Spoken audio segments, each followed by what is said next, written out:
Vamos retornar, pessoal? Todo mundo ouvindo?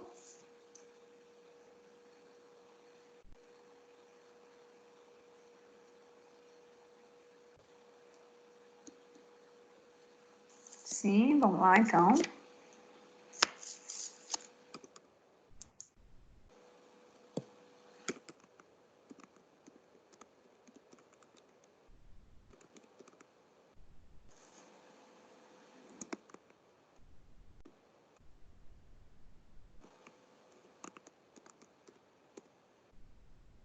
Trabalho intermitente, artigo 452A da CLT. 452A.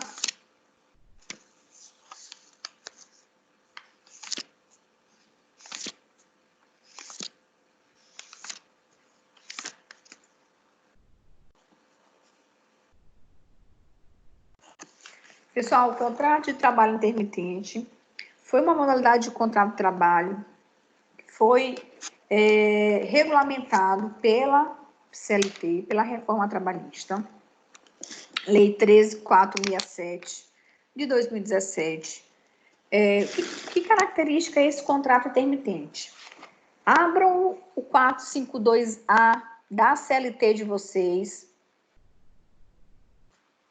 Quem tiver aí com ele. Pessoal, primeiro, o contrato de trabalho intermitente foi uma modalidade que se pensou, em virtude dessa conjuntura da situação econômica, no intuito de facilitar, de flexibilizar o contrato de trabalho, de diminuir, né, o desemprego, de regulamentar aquele conhecido que a gente chama de bico, né? Pessoas que fazem bico. Se diz que o contrato de trabalho intermitente foi para regulamentar essas situações dos bicos, né? Aquelas pessoas que trabalhavam sem vínculo de emprego, né? Em dias não determinados, enfim. Então, vamos lá. O que é um contrato de trabalho intermitente? É um trabalho que gera uma expectativa de ocorrência de frequência, entretanto, não rotineira. Um contrato de trabalho intermitente é aquela situação em que você vai formular um contrato de trabalho, tá? Vai ser formulado um contrato de trabalho. Você vai ser empregado daquele empregador, ok? Você vai ser empregado daquele empregador, só que ali vai estar estabelecido que os teus dias de trabalho vão ser vinculados às necessidades que esse empregador vier a ter a lhe convocar.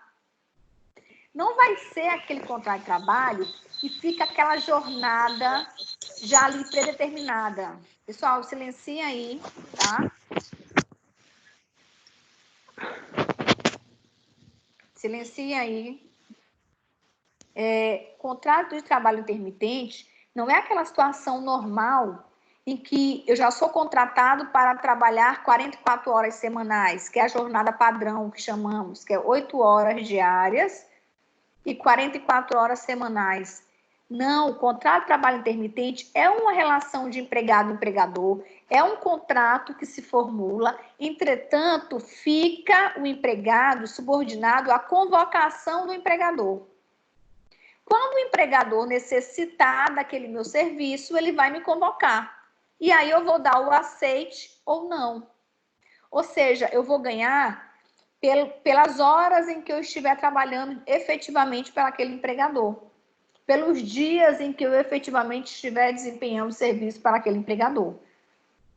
Ou seja, o intuito foi regularizar, tá? Realmente formar uma situação de empregado-empregador para aquelas situações que a gente chamava de bico. Aí eu preciso de você só, isso é muito comum hoje para garçom. Aí eu só preciso de garçom de 15 em 15 dias, mas apenas no final de semana, no sábado e domingo. Então, vamos fazer um contrato de trabalho intermitente? Eu vou ser seu empregado, você vai ser meu empregador, mas você vai ficar aí informado que quando eu lhe convocar, você tem que estar a postos. Só que existe um tempo para isso, tá, pessoal? O empregador, ele tem que convocar o empregado até 3 dias antes da prestação do serviço. E o empregado, ele tem que dar o aceite, ele tem que confirmar que virá naquele dia que foi acertado para ele estar trabalhando para o empregador. Professor, e se o empregado não der o aceite, não concordar, o empregado ele tem 24 horas para dar esse aceite, tá? Se porventura passou as 24 horas e o empregado não aceitou, tá? Ou então se recusou aí, não há nenhum descumprimento contratual, não há nenhuma punição para o empregado, não tem problema, tá? O contrato de trabalho permanece, entretanto, se o empregado aceitar, o empregador convocou, o empregado diz, estarei aí, o empregado tem que ir. Se o empregado não for, aí sim, aí ele vai receber uma punição por insubordinação, tá? Essa é a situação do contrato de trabalho intermitente. Aí muita gente pergunta assim, professora, isso não confunde muito com o trabalho eventual que a gente estudou? Está muito parecido com o trabalho eventual. Vocês acham?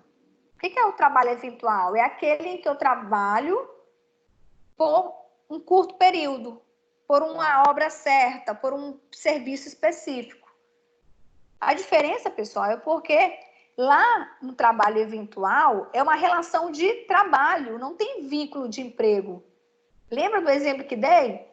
Na minha empresa eu preciso de um eletricista para fazer uma fiação elétrica, para fazer um conserto que vai durar 2, 3 dias. Eu chamo de forma eventual, ele vem, faz o serviço e vai embora. Olha a relação pura de emprego. O trabalho intermitente, ele parece que é isso, mas não é.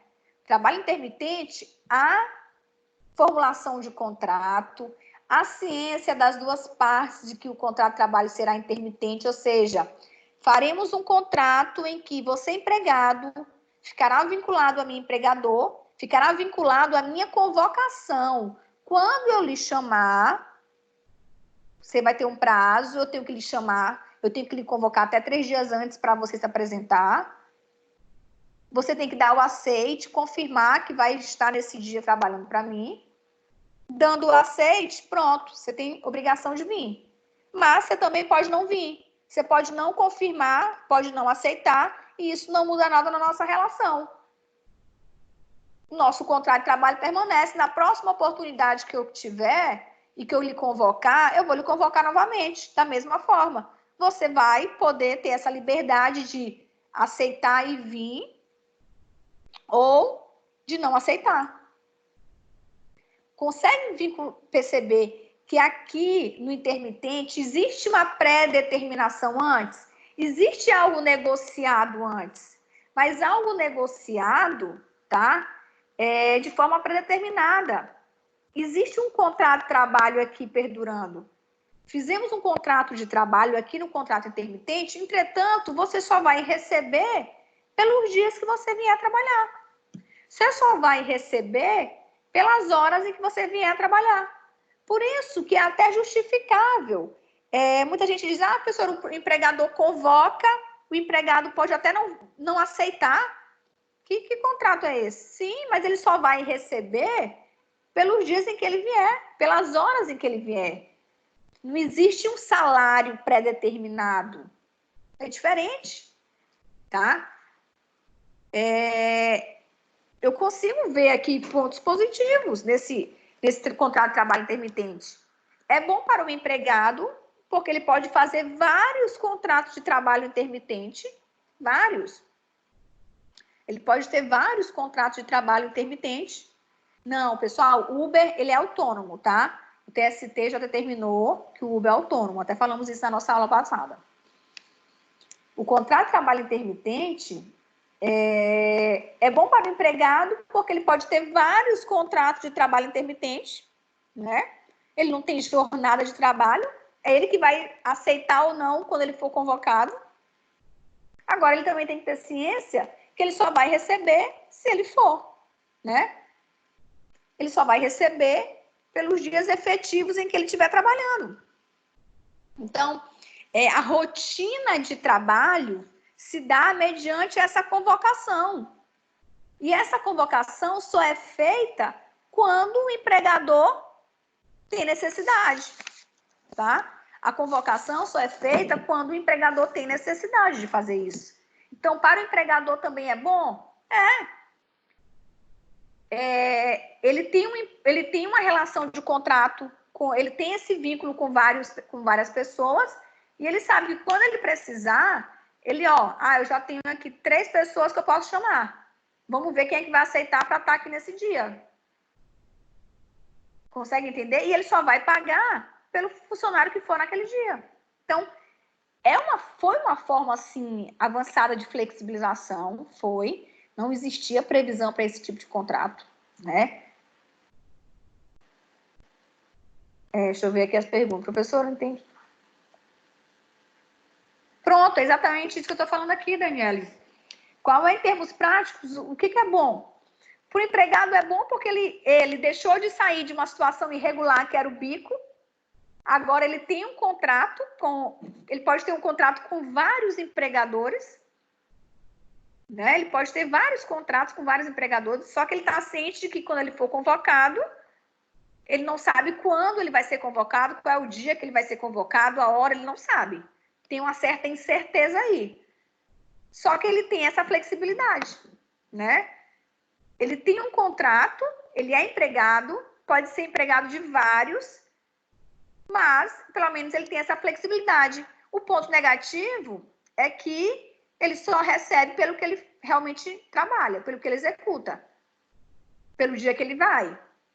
Mas tem um ponto bom, porque se ele não aceitar ir, também não tem prejuízo nenhum para ele, ele não é punido, o empregador não vai demiti-lo, não vai rescindir o contrato dele por insubordinação, não vai fazer isso. Se ele não for, ele só não vai receber. Consegue entender? E para o empregador, também é bom, né? Regularizou uma situação que antes ele ficava à margem de algum empregado que ele chamava por bico, de vez em quando, acabar demonstrando depois que havia uma regularidade, né? E isso depois até configurar uma relação de emprego, e aí o empregador ter que pagar várias verbas trabalhistas aí. Então, de certa forma, foi bom para o empregado. Para o empregador, tem vários contatos de várias pessoas, de vários empregados intermitentes, então é mais difícil o empregador ficar na mão, né? Ele faz convocação para 3, domingo vai ter o bar, o restaurante vai abrir, eu preciso de tantos garçons. Ele manda a convocação para vários contratos que ele tem intermitente, vai ver como é que cada um vai aceitar ou não. Então, assim, tem uma margem maior para esse empregador também não ficar na mão. Então, tem vários pontos positivos. Consegue entender?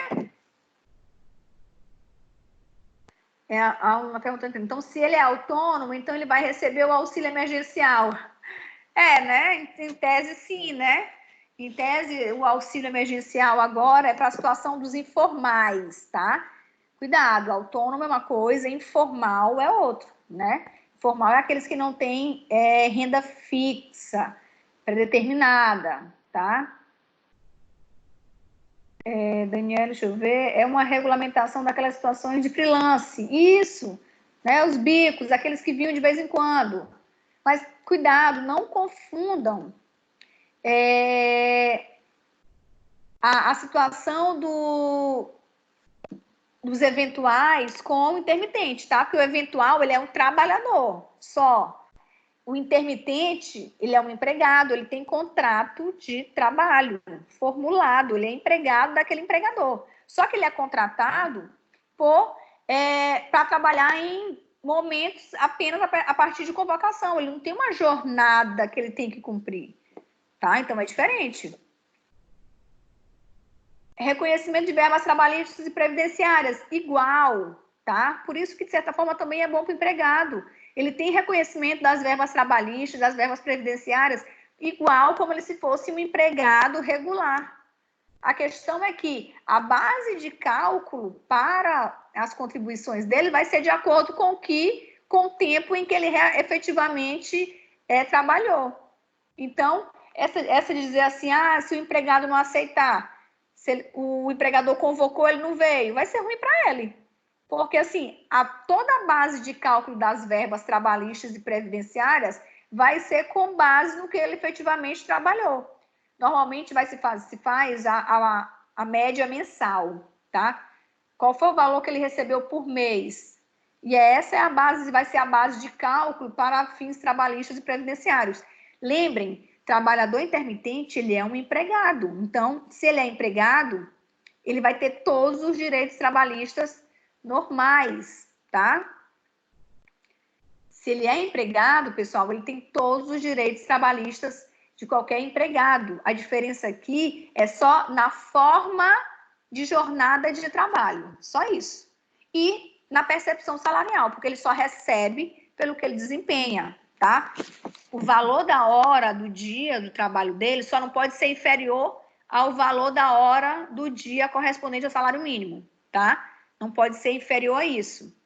Então, hoje, quem ganha salário mínimo, 1.045, dividido por 30 dias, dá mais ou menos R$ 43,33 por dia, ou seja, a diária é essa. Então, ele só não pode receber menos que isso. Pelo menos a diária de quem recebe salário mínimo tem que ser respeitada para o trabalhador intermitente. Mas, em regra, normalmente tem sido um valor bem superior a isso, tá? Então, todas as outras verbas trabalhistas, pessoais, é normais. Vai recair para ele da mesma forma. A grande questão é que a base de cálculo dele, se ele não aceitar as convocações, vai ser muito pequena. Por quê? Porque ele só vai receber pelo que ele trabalhar. Vai se fazer um cálculo mensal do que ele recebeu, e essa vai ser a base de cálculo dele para férias, 13º e todas as demais verbas trabalhistas. Então, se ele fizer o contrato com o empregador e todas as vezes que o empregador convocar ele e ele não for, vai ter algum prejuízo para ele, professor? Ele vai ser punido? Em regra, não. Mas também ele não vai receber. E não vai ter nenhum reflexo nas outras verbas. Então, óbvio que ele vai ter interesse, sim, de quando for convocado, aceitar e ir. Ok?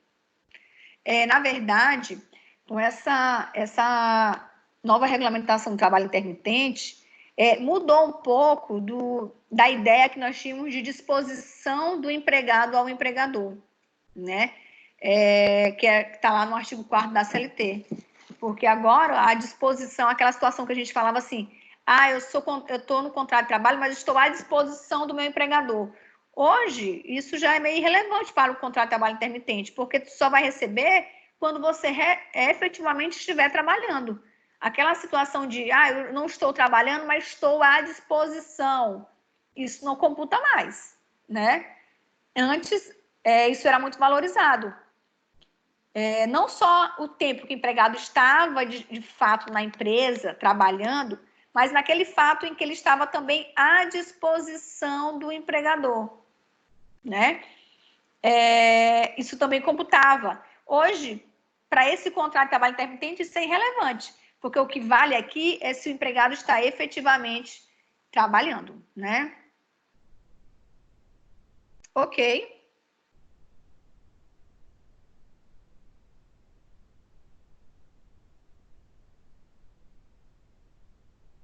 Não, tá? Doméstico você não pode chamar para essa situação, tá?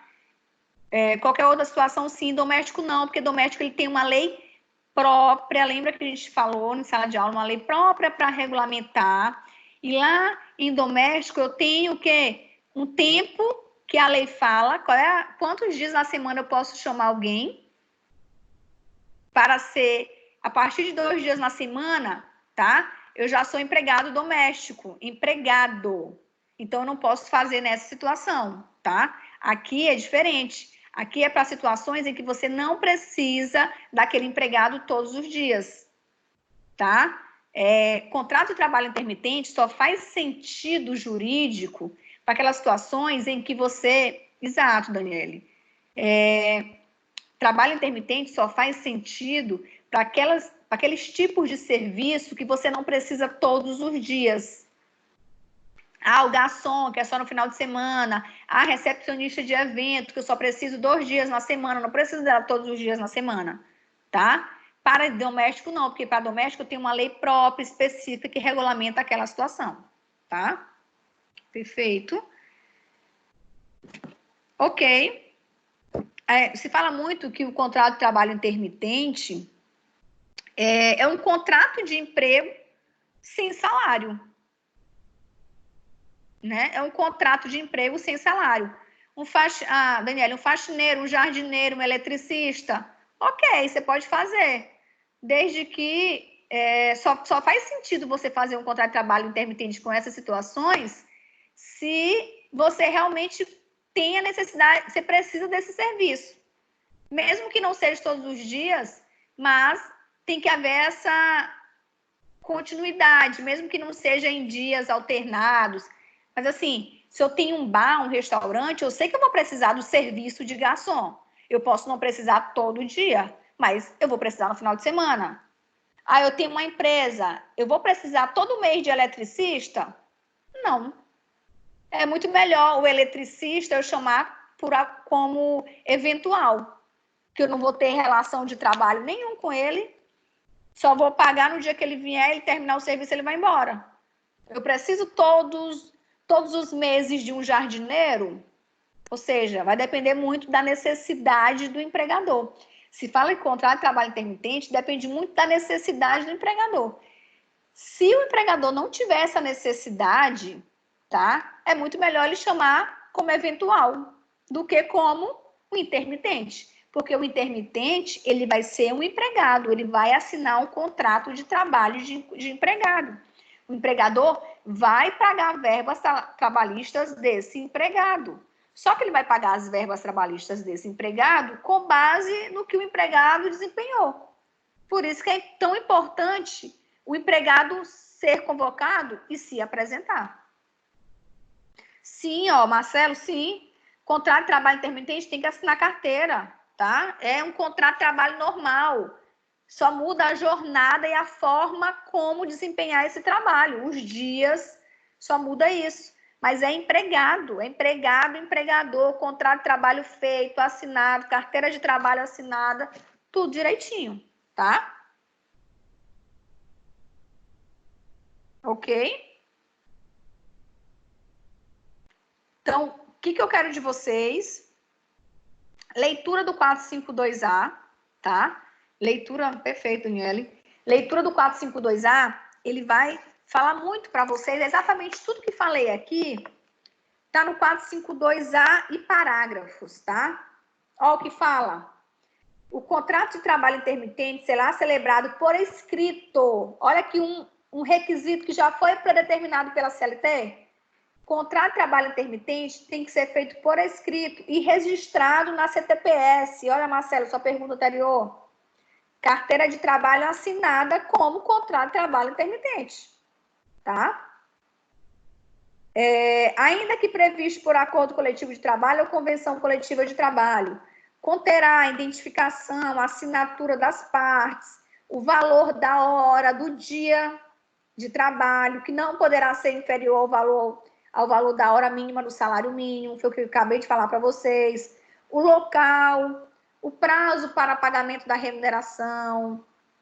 O empregador convocará por qualquer meio de comunicação eficaz para a prestação de serviços, informando qual será a jornada, com pelo menos 3 dias corridos de antecedência. Turma, essa convocação aqui por qualquer meio eficaz vale WhatsApp, vale mensagens de celular, vale e-mail, tá? Importante que seja uma comunicação eficaz. O empregador tem que fazer 3 dias antes da ocorrência do evento, tá? Do dia do trabalho. Recebida a convocação, o empregado terá o prazo de 24 horas para responder ao chamado. O silêncio presume a recusa, tá? Se o empregado não responder em 24 horas, entende-se que ele recusou, que ele não aceitou, tá? A recusa da oferta não descaracteriza a subordinação para fins do contrato de trabalho intermitente. Era aquilo que a gente havia falado. Se o empregado se recusar, Isso não é um ato de insubordinação. O empregado não está se recusando a trabalhar, não é visto dessa forma. É diferente nos contratos normais, né? Se o empregado não vai trabalhar, isso já é um ato de insubordinação. Se o empregado não vai trabalhar, não justifica, nos contratos normais, isso pode ser considerado um ato de insubordinação. Para cá, não. Tá? Para cá, não. Ele foi convocado em 24 horas, não deu resposta, subtende-se que ele não aceitou. Tudo bem, o contrato continua. Vai ser chamado em uma outra convocação, em uma outra oportunidade, tá?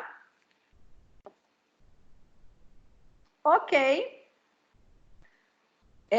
Tem vários parágrafos ainda aqui, importante que vocês leiam, tá? Ó, ele tem direito à remuneração, férias proporcional, 13º salário, repouso semanal remunerado, todos os adicionais legais, ou seja, tem direito a tudo como um empregado de jornada regular normal, tá?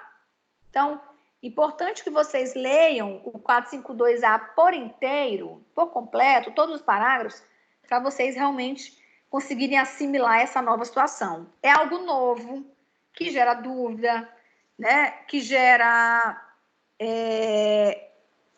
mostra-se uma situação diferente do que a gente já estava acostumado, mas vejo pontos positivos e pontos negativos para ambas as partes, né? De fato, foi uma flexibilização, né, nesse intuito de regularizar aquelas situações de bicos, flexibilizar, dar mais garantias para o empregador aí de que ele nunca vai ficar na mão, porque ele vai ter vários contatos de vários empregados, enfim, né? Tem todos os pontos aí que precisam ser analisados. Ok, pessoal. Vamos falar de um outro contrato de trabalho? Teletrabalho.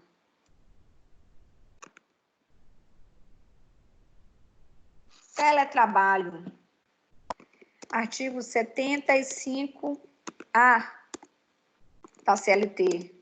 Também foi algo que foi inserido com a reforma trabalhista, tá? Uma forma nova de se reconhecer esse trabalho. 75A.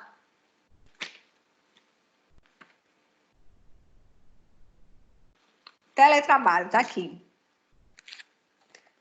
Turma, primeiro, o contrato de trabalho, o teletrabalho, ele também precisa ser escrito, tá?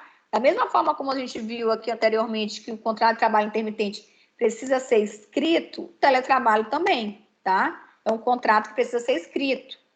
Como não é a regra, né? Normalmente o que não é regra, a CLT vai te determinar exatamente como fazer. Teletrabalho também precisa ser escrito, tá? Então, vamos lá.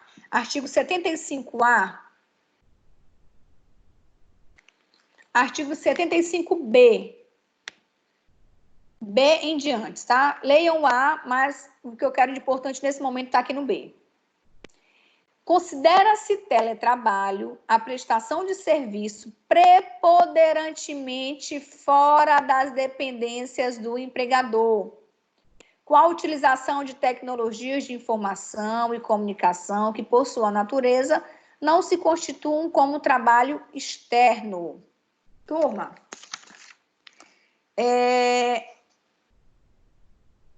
teletrabalho é aquelas situações em que o trabalhador prepondera a atividade dele não no local, não na empresa, não na sede da empresa. Teletrabalho é diferente de trabalho externo. Trabalho externo é aquele empregado que eu contrato para realmente estar sempre fora do âmbito da empresa. Vamos supor, eu preciso de vendedores para estar em várias lojas em São Luís.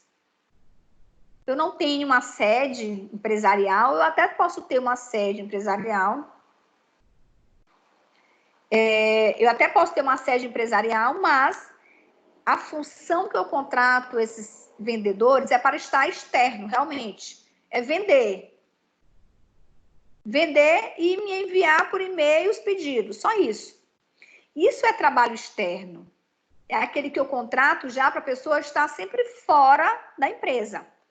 Teletrabalho é diferente. Olha o que diz o artigo. Considera-se teletrabalho a prestação de serviço preponderantemente fora das dependências do empregador. Prepondera a atividade fora da empresa do empregador.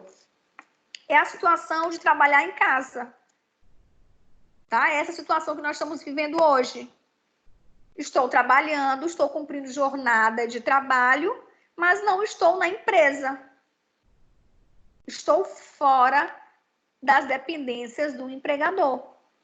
Entretanto, apesar de estar fora das dependências do empregador, eu consigo ser monitorado pelo meu empregador. Olha o poder aí de regulamentar, de fiscalizar do empregador. O empregador ele vai dar meios para poder me fiscalizar. Eu tenho que entrar no chat, estão vendo? Eu tenho horário para entrar, acessar a plataforma. Turma, tem empresas que têm todo um monitoramento dos empregados, mesmo esses empregados estando em casa. Eles têm horário X para iniciar o computador da empresa, para acessar lá a plataforma da empresa, e aí ele já vai sair a imagem do empregado. O tempo inteiro o empregador pode chamar ele para conversar no chat, ele vai ter que estar presente para responder nesse chat. Ou seja, existem vários mecanismos de comunicação que o empregador, apesar do empregado estar em casa, mas o empregador tem como monitorar a sua jornada de trabalho. Isso é teletrabalho. Não é trabalho externo. Trabalho externo é aquilo em que eu não consigo ter controle de onde o meu empregado está, o que ele está fazendo. Eu já contrato exatamente para ele estar sempre fora. A função dele não é estar na empresa, a função dele é estar sempre fora. Vendedor é tipo isso. Ele precisa estar fora, ele precisa vender, ele não precisa estar aqui no computador sentado na empresa. Isso é trabalho externo. Teletrabalho, não. Teletrabalho foi no intuito de economia. Em vez desse empregado estar na sede da empresa, usando energia, usando a água, usando a estrutura, ele vai estar na casa dele, no computador dele. Entretanto, o empregador vai estar o tempo inteiro em comunicação com ele.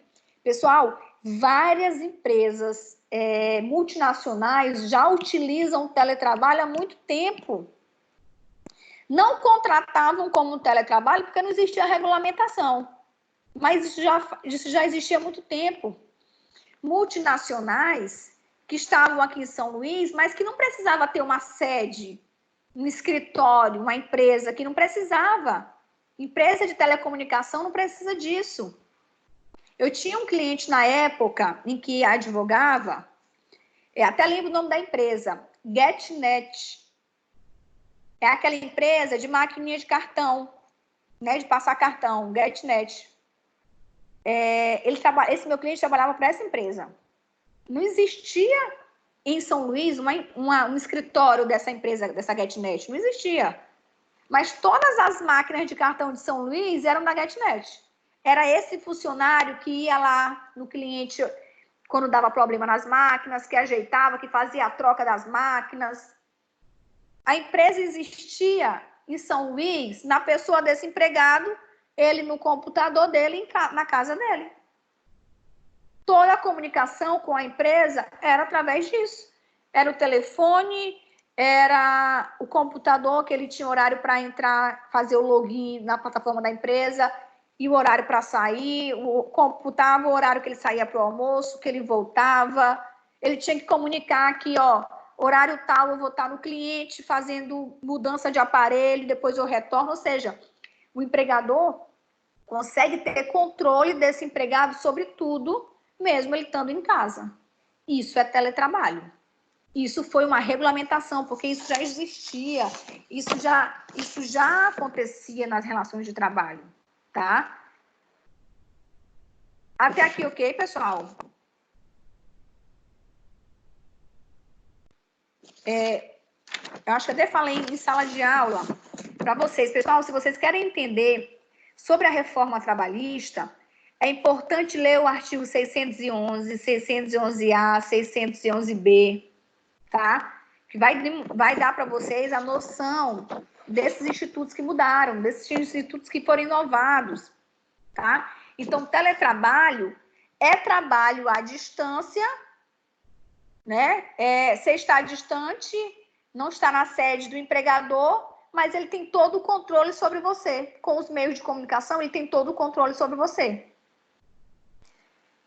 Existe subordinação jurídica? Existe.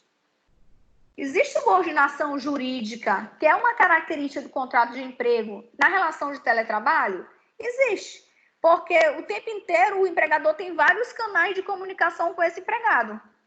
Ligação, tem que fazer relatório, tem o computador, tem que fazer o login na plataforma da empresa. Então, assim, tem todo o meio dele ser controlado. Então, tem subordinação jurídica, sim, né? Óbvio, pessoal, essa relação de teletrabalho, que é algo que em regra, a pessoa está em casa, né? Mesmo assim, tem que haver todo um respeito à privacidade, à imagem, à intimidade da pessoa, né? Tudo no direito à ponderação, proporcionalidade, né? Óbvio que um trabalho em casa tem que ter todo um respeito também a essas situações. Ok? Dúvidas até aqui, pessoal? Deixa eu ver, Camila, aula. Camila, deve ser sua internet, tá? Ninguém me relatou aqui com problemas de não conseguir ouvir, tá? Os demais, todo mundo conseguiu entender? Era esses dois pontos que queria falar para vocês, tá? Que foi inovação. Importante que vocês leiam sobre isso. A reforma trabalhista é muito recente, pessoal. Essas novas situações ainda estão se amoldando. Não é algo que a gente já pode dizer assim, já está consolidado. Ainda está se amoldando as novas relações de trabalho. Então, ainda é muito novo, tá? A gente ainda precisa passar por muitos anos aí para se adaptar a essa nova situação da reforma trabalhista. Ok. O que eu quero para vocês? E aí, pessoal, a gente já está na unidade 4 da nossa unidade, da nossa ementa. Espero que vocês estejam estudando. O que eu quero para a próxima aula? Próxima aula a gente vai falar contrato de trabalho por tempo indeterminado e as modalidades de contrato de trabalho por tempo determinado. Quais são as modalidades de trabalho que a gente tem por tempo determinado, ou seja, as exceções, né? Porque a regra são contratos de trabalho a longo prazo, né? Que se proclamam no tempo. Essa é a regra. Os contratos por tempo determinado é exceção, então a gente precisa estudar algumas exceções. Contrato de experiência, o contrato de aprendizagem, o contrato temporário, é muito importante a gente falar do contrato temporário, né? Que teve alteração do contrato temporário na lei de 2017, então tem coisa nova, tá? Então, próxima aula é isso. Contrato de trabalho por tempo indeterminado e as modalidades de contrato de trabalho por tempo determinado. Ok? Espero chegar em terceirização, não sei se a gente consegue chegar. Vamos ver se a gente consegue chegar em terceirização também na próxima aula. Ok? Se conseguirmos chegar, eu consigo finalizar até a aula que vem, a unidade 5. Então, assim, pessoal, na nossa ementa, a gente está num tempo super bem, tá? Nossa ementa não está atrasada, o nosso conteúdo não está atrasado. Então, assim, não vou ter pressa de correr, não. Vamos, tá? Vamos com tranquilidade. Novidades que eu vá vendo, eu vou inserindo na aula, tá? Porque a nossa ementa está no tempo correto, ok? Apesar de toda essa confusão que teve, essa paralisação, isso não houve prejuízo para a nossa ementa, tá? Chamada, estão perguntando aqui da chamada. Eu até expliquei. No final aqui, eu pego a lista dos participantes e lanço lá, tá? No CIA. A aula passada já lancei, vou fazer isso ao final, tá? Então, quem está presente, não se preocupe, né, estará lá a sua presença na aula de hoje. Certo, pessoal? Alguma dúvida? Tudo tranquilo? Então, vou finalizar a aula de hoje por aqui. Espero que tenha sido produtiva, que vocês tenham gostado, espero que estejam estudando, certo? E se cuidem. Estão perguntando aqui da prova. Tem alguma informação da prova? Nada, pessoal. Ainda nada sobre prova, sobre data de prova, como será. Não tem, pessoal, porque ainda está tudo muito indefinido, né? O que a coordenação nos passou professores, deem conteúdo. Deem conteúdo que no momento oportuno vai ser aplicado à prova, mas ainda está tudo indefinido, pessoal. A gente não tem como definir, nem a instituição ainda tem como definir isso, tá? Então, vamos focar em estudar, em dar aula, dar o conteúdo. Prova a gente resolve depois. Vamos esperar uma resposta institucional. Laís, coloquei falta em você, foi? Então, vou dar uma olhada lá nos participantes e ver por que coloquei falta em você, tá? E aí, vou retificar lá, ok? Os demais, obrigada e até o nosso próximo encontro, tá? Beijo em todos. Até a próxima. Tchau, tchau.